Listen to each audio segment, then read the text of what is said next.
শরীরে এখনো তেজ বেশি তো এই জন্য এত গরম গরম কথা। তোমার তেজ একটু কমায়া দেই বলে দিছে, জিন্দান খানায় নিয়ে বন্দি করো, খানা দানা বন্ধ, একটা দানা খাইতেও দিবা না আর এক ফোঁটা পানিও পান করতে দিবা না। ডাক্তারকে বলে রাখছে নারী পরীক্ষা করতে থাকবি, যখন দেখবি যে একেবারে শেষ মুহূর্ত, এখন খাবার দাবার না দিলে আর বাঁচবে না, ওই সময়ে নিয়ে খাবার দিবি। খাবারটা কি দিবি সেটাও ঠিক করে দিছে, বলছে যে মুসলমানদের ধর্মে যে জিনিস হারাম সেটা দিবি, শুয়োরের গোশত আর মদ মিশানো পানি। আল্লাহকে বললাম যে আল্লাহ তুমি পরীক্ষা করতেছো তোমার বান্দার, যে তোমার বান্দা তোমাকে, তোমার দ্বীনকে, তোমার রসুলকে, তোমার রসুলের আদর্শকে কতটা ভালোবাসে তুমি এটা পরীক্ষা করতেছো। আর এই পরীক্ষা করার জন্য জীবন দিছো মাত্র কয়টা? একটা মাত্র জীবন দিছো। আর ওই একটা জীবন দিয়ে আল্লাহ তোমাকে কিভাবে দেখাবো যে আমি তোমাকে আর তোমার দ্বীনকে কতটা ভালোবাসি। তুমি আমাকে 1000 জীবন দান করতা, একটা একটা করে জীবন তোমার জন্য উৎসর্গ করে তোমার বান্দা আব্দুল্লাহ বিন হুযাফা দুনিয়ার সামনে প্রমাণ করে দিত ঈমানদারের কাছে ঈমানের দাম কত বেশি। উলামায়ে কেরাম, আহলে হক, হকের ঝান্ডাবাহীরা যদি হকের উপর অটল আর মজবুত থাকে, আল্লাহর পক্ষ থেকে সাহায্য আসে, প্রতিপক্ষ মাথা নত করতে বাধ্য হয়। সাহাবী যুগের ছোট্ট একটা ঘটনার উদ্ধৃতি দিই। হযরতে আব্দুল্লাহ ইবনে হুযাফা রাদিয়াল্লাহু তাআলা আনহু, আল্লাহর নবীর একজন সাহাবী, তিনি এক যুদ্ধে নেতৃত্ব দিচ্ছিলেন একটা ছোট বাহিনীর। ঘটনাচক্রে রোম সম্রাট সে ওই বাহিনীটাকে গ্রেফতার করে ফেলল। আল্লাহর নবীর সাহাবী আব্দুল্লাহ বিন হুযাফা রাদিয়াল্লাহু আনহু সহ প্রায় 50 জনের মুসলমানদের একটা কাফেলা বন্দী হয়ে গেল। এখন রোম সম্রাটের ইচ্ছা হলো মুসলমানের ঈমান পরীক্ষা করবে আর যে কোনো মূল্যে মুসলমানকে ইসলাম থেকে দূরে সরাবে। এই জন্য প্রথমে আব্দুল্লাহ বিন হুযাফাকে ডেকে নিয়ে অফার দিল, অফার, লোভ দেখাইলো, বলল তুমি ইসলাম গ্রহণ করো, বিশাল অপ্রতিরোধ্য বিশাল সাম্রাজ্য, পৃথিবীর সুপার পাওয়ার রোম সাম্রাজ্যে তোমাকে বিশাল বড় ক্ষমতাবান পদ দিয়ে দিব, মন্ত্রিত্ব দিয়ে দিব, আর আর তোমাকে আমার মেয়ে বিয়ে দিয়ে দিব। পরবর্তীতে তুমি রাজবংশের নিয়ম অনুযায়ী দেখা যাবে তুমি সম্রাটও হয়ে যেতে পারো, বিশাল এলাকার দায়িত্ব তোমাকে এখনই দিয়ে দিব, কিন্তু শর্ত হলো তোমাকে তোমার ধর্ম এবং আদর্শ ছাড়তে হবে। এই কথা যখন বলেছে, আব্দুল্লাহ ইবনে হুযাফা রাদিয়াল্লাহু আনহু রাগে ক্ষোভে অগ্নিশর্মা হয়ে, কোন কোন বর্ণনার মধ্যে এসেছে রোম সম্রাটের দরবারে দাঁড়িয়ে রোমান সম্রাটকে তিনি লক্ষ্য করে বলেছেন, ইয়া কালবার রোম, হে রোমের কুকুর। রোমের সম্রাট যখন তাকে ধর্ম ত্যাগের, ইসলাম ত্যাগের পরামর্শ দিয়েছে, তখন তিনি রোম সম্রাটের রাজ দরবারে দাঁড়িয়ে সম্রাট বলে নয়, রোমের কুকুর বলে সম্বোধন করে বলেছেন, মুসলমানের ঈমান এত কম দামি জিনিস না। সম্রাট মনে করলো শরীরে এখনো তেজ বেশি তো এই জন্য এত গরম গরম কথা। এত গরম গরম কথা, তোমার তেজ একটু কমায়া দেই বলে দিছে, জিন্দান খানায় নিয়ে বন্দি করো, খানা দানা বন্ধ, একটা দানা খাইতেও দিবা না আর এক ফোঁটা পানিও পান করতে দিবা না। ডাক্তারকে বলে রাখছে নারী পরীক্ষা করতে থাকবি, যখন দেখবি যে একেবারে শেষ মুহূর্ত, এখন খাবার দাবার না দিলে আর বাঁচবে না, ওই সময়ে নিয়ে খাবার দিবি।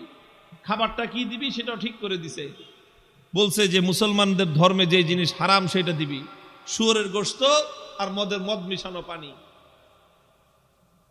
ঠিক তাই হয়েছে। আব্দুল্লাহ বিন হুযাফা সহ না খেতে খেতে যখন মরণাপন্ন প্রায়, তখন একেবারে জীবন বাঁচানোর জন্য তাদেরকে খাবার দেওয়া হয়েছে। খাবার কি? শুয়োরের গোশত আর মদ মিশানো পানি।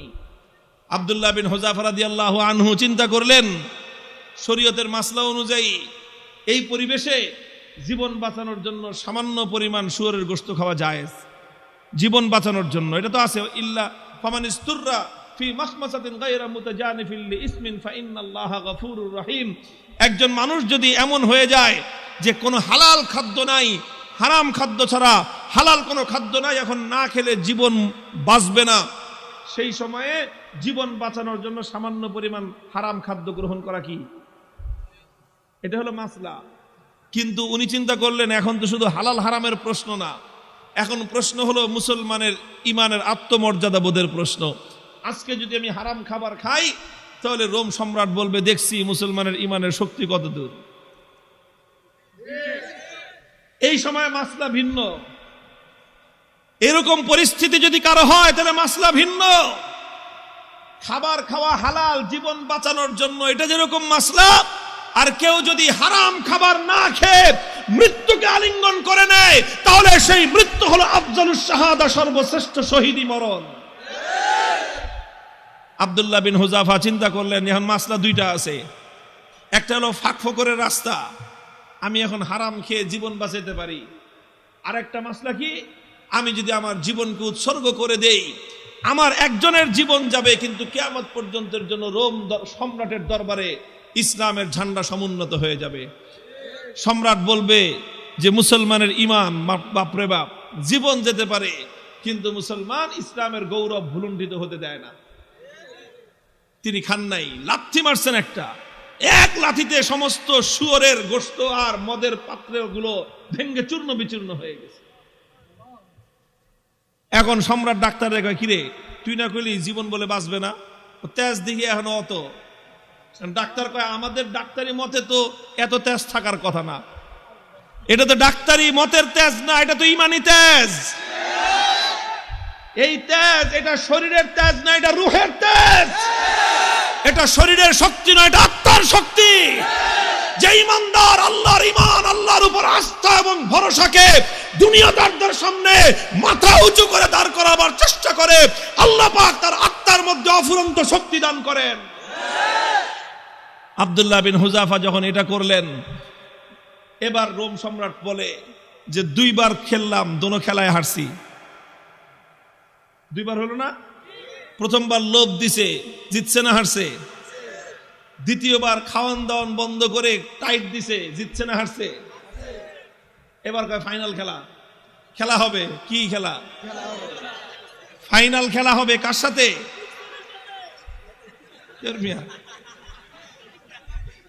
এদের সাথে তো খেলা শেষ করে দিয়ে আসছি তার এলাকায় গিয়ে। ওখানে কোনো খেলা নাই, এখানে তো অফার করেছি আসো, আমাদের দুয়ার সবার জন্য উন্মুক্ত, বন্ধুত্বের হাত প্রসার করে দিয়েছি আমরা। তোমরা ভুল করতে পারো, আমাদের দায়িত্ব হলো তোমাদের ভুল শুধরে দেয়া। রোম সম্রাটের সাথে খেলা হবে আব্দুল্লাহ বিন হুযাফার। একজন হলো সম্রাট আর একজন তার একজন বন্দী, তার জিন্দানখানার কয়েদি আর একজন সম্রাট। খেলা হচ্ছে ফাইনাল খেলা। রোম সম্রাট বলল এবার একদম দেখবো চূড়ান্ত যে ইমানের তেজ কোন পর্যন্ত হয়। যতজন বন্দী বিশাল বিশাল ড্যাগের মধ্যে পানি গরম করছে, ফুটন্ত গরম দাউ দাউ লেলিহান শিকার আগুন, সেই আগুনের মধ্যে ড্যাগ বসাইছে, বিশাল বিশাল ড্যাগ, খাজা বাবার ড্যাগের মতো। খাজা বাবার ড্যাগ দেখছেন? বাংলাদেশে আছে হলো শাহজালালের মাজারের ড্যাগ একটা আছে, ওটার মধ্যে বালতি নিয়ে নামে একজন সঙ্গ লাগায়া খিচুড়ি উঠাইতে, দেখেন নাই? এরকম বিশাল ড্যাগ, একটা মানুষ যেন আপাত মস্তক সেই ড্যাগের মধ্যে ডুবে যেতে পারে, এত বড় বড় ড্যাগ বানাইছে। ড্যাগ বানায় তারপরে লাকড়ি দিয়ে লেলিহান শিকার আগুন জ্বালাইছে, সে আগুন জ্বালায় তারপরে এই তো পানি দিয়ে ভরে দিছে। পানি যখন টকবক টকবক করতেছে, এবার আব্দুল্লাহ বিন হুযাফা সহ তার সমস্ত বন্দীদেরকে ডেকে আনছে। ডেকে এনে বলছে, আব্দুল্লাহ বিন হুযাফা এবার তোমার সাথে কোনটা খেলা?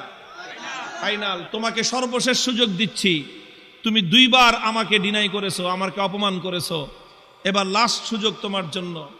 এই যে দেখো গরম পানি, কথা মানবি আর নাহলে একটা একটা করে এই গরম পানির মধ্যে ছাড়বো, আর পানির মধ্যে ছাড়ার সাথে সাথে দেখবা মৃত্যু কত বিভীষিকাময়। আব্দুল্লাহ বিন হুযাফা নির্বিকার, কোনো কথা বলেন না।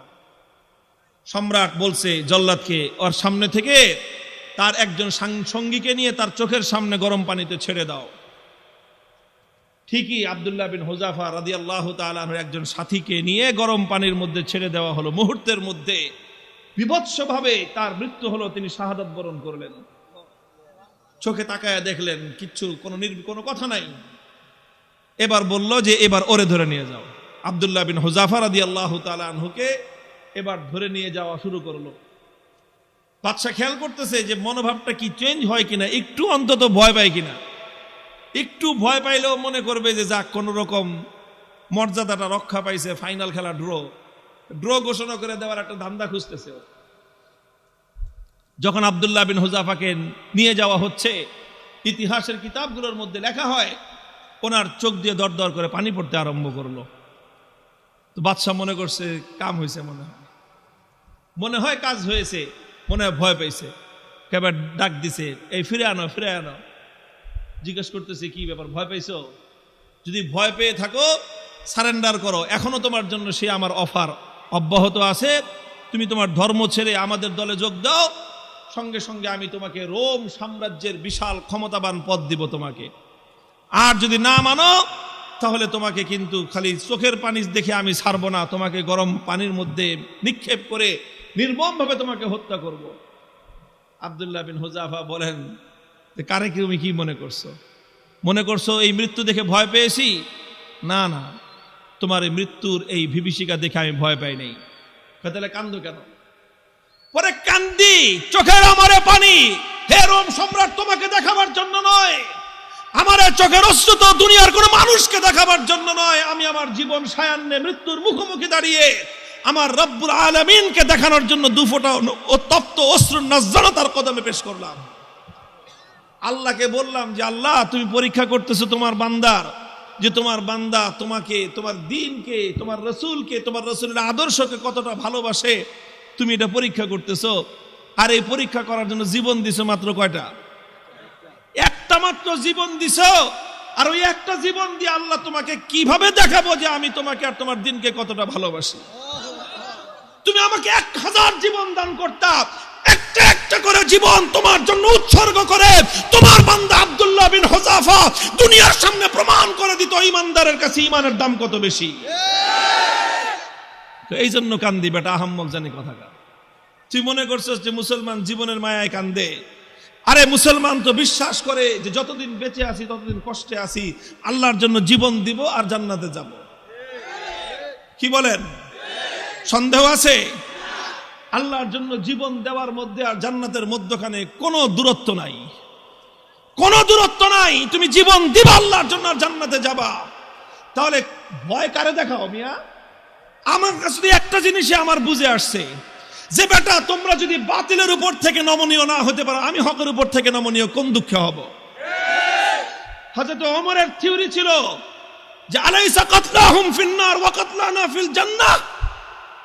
হযরত ওমর রাগে ক্ষোভে হুজুর সাল্লাল্লাহু আলাইহি ওয়াসাল্লাম এসে বলতেছে যে হুজুর আচ্ছা কোন তো থিওরিটা এটা কিনা, যে বেঈমানরা মরলে জাহান্নামে যাবে, ঈমানদাররা মরলে জান্নাতে যাবে, কথা ঠিক আছে না হুজুর? হযরত ওমর যখন এই কথা কয়, হুজুর কয় তোমার কথাটা তো ঠিকই আছে, যে ওরা মরলে জাহান্নাম, আমরা মরলে জান্নাত। কয় হুজুর তাইলে আবার 3 নম্বর কথা কি? ফালামা নুতি হাযিহি দানিয়াতা ফি দীনিনা। বেঈমান যদি নমনীয় না হতে পারে, মরলে জাহান্নামে যাবে, তাহলে আমি মরলে জান্নাতে যাব, আমি নমনীয় হব কেন?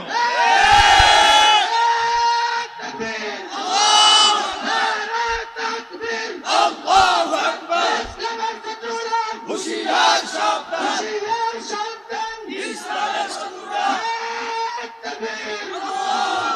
আরে বেঈমানরা যদি বাতিলের পথ ছাড়তে না পারে, ঈমানদাররা হকের পথ ছাড়বে কেন? কথার মধ্যে কোনো ভেজাল আছে? হিসাব কিতাব তো ক্লিয়ার, কথা তো পরিষ্কার এখানেই, যে এখানে নমনীয় তো তোমাকে হতে হবে, আমি কেন নমনীয় হব? যেখানে তুমি বাতিলের উপর, আমি হকের উপর, তুমি বদ্দীনের উপর, আমি দ্বীনের উপর, তুমি কোরআনের বিপক্ষে, আমি যখন কোরআনের পক্ষে, নমনীয় তোমাকেই হতে হবে, আমার নমনীয় হওয়ার কোনো স্কোপ নাই।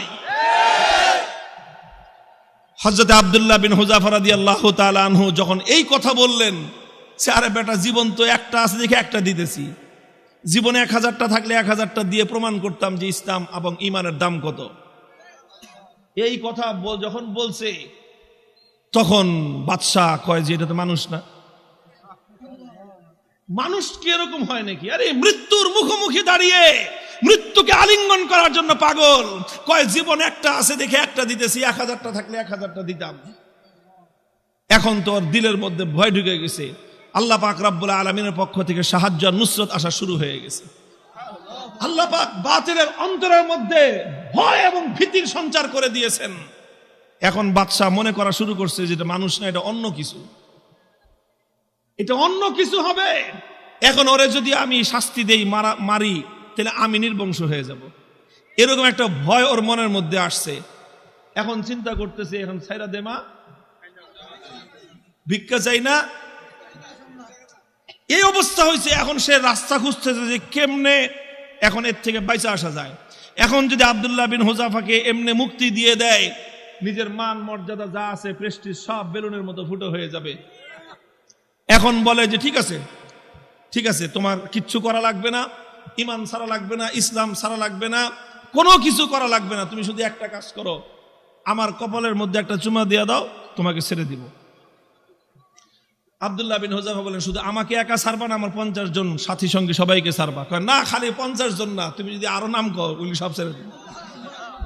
তিনি চিন্তা করেন, আল্লাহর পক্ষ থেকে নুসরত আসছে, আল্লাহর পক্ষ থেকে সাহায্য এসেছে। আল্লাহ পাক একজন বন্দির সামনে একটা সম্রাটের মাথা নত করে দিয়েছেন।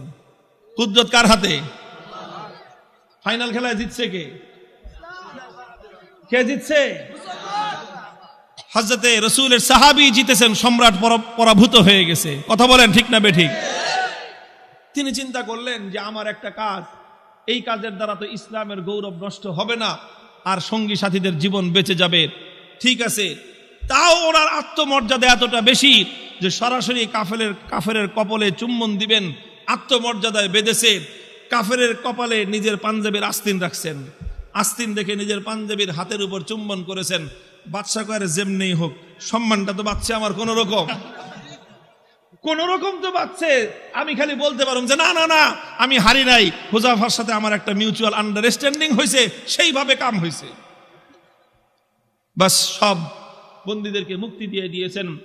এই খবর যখন খলিফা ওমরে ফারুক রাদিয়াল্লাহু তাআলা আনহুর কাছে গেছে, তিনি সাহাবায়ে কেরাম বড় বড় সাহাবীদেরকে নিয়ে অগ্রসর হয়ে আসছেন যে আব্দুল্লাহ বিন হুযাফাকে সংবর্ধনা দেওয়ার জন্য, যে আব্দুল্লাহ বিন হুযাফা, তুমি এবং তোমার 50 জন সঙ্গী আজ রোম সম্রাটের দরবারে আল্লাহর দ্বীনের ঝান্ডা যেভাবে সমুন্নত করেছো, আল্লাহর দ্বীনের গৌরব, মুসলিম জাতির মর্যাদা সমুন্নত করেছো, গোটা মুসলিম উম্মার দায়িত্ব আর কর্তব্য হয়েছে এখন তোমাকে সম্মান জানানো। এই জন্য আমি স্বয়ং খলিফা তোমাকে ইস্তেকবালের জন্য সামনে অগ্রসর হয়ে আসছি। মুহতারাম হাজিরিন, উলামায়ে কেরামকে বলি, আর আলেমদের সাথে যারা আছেন তাদেরকে বলি, হকের উপর অটল থাকতে হবে। জীবন যাওয়া না যাওয়াটা বড় প্রশ্ন নয়, বড় প্রশ্ন হলো আমার জীবনটা হকের পথে গেল কিনা। জীবনের শেষ মুহূর্ত পর্যন্ত ইসলামকে, আল্লাহর দ্বীনকে বিক্রি করে ব্যক্তিগত স্বার্থ উদ্ধার করা যাবে না। আল্লাহ পাক তৌফিক দান করেন, আমিন বলেন।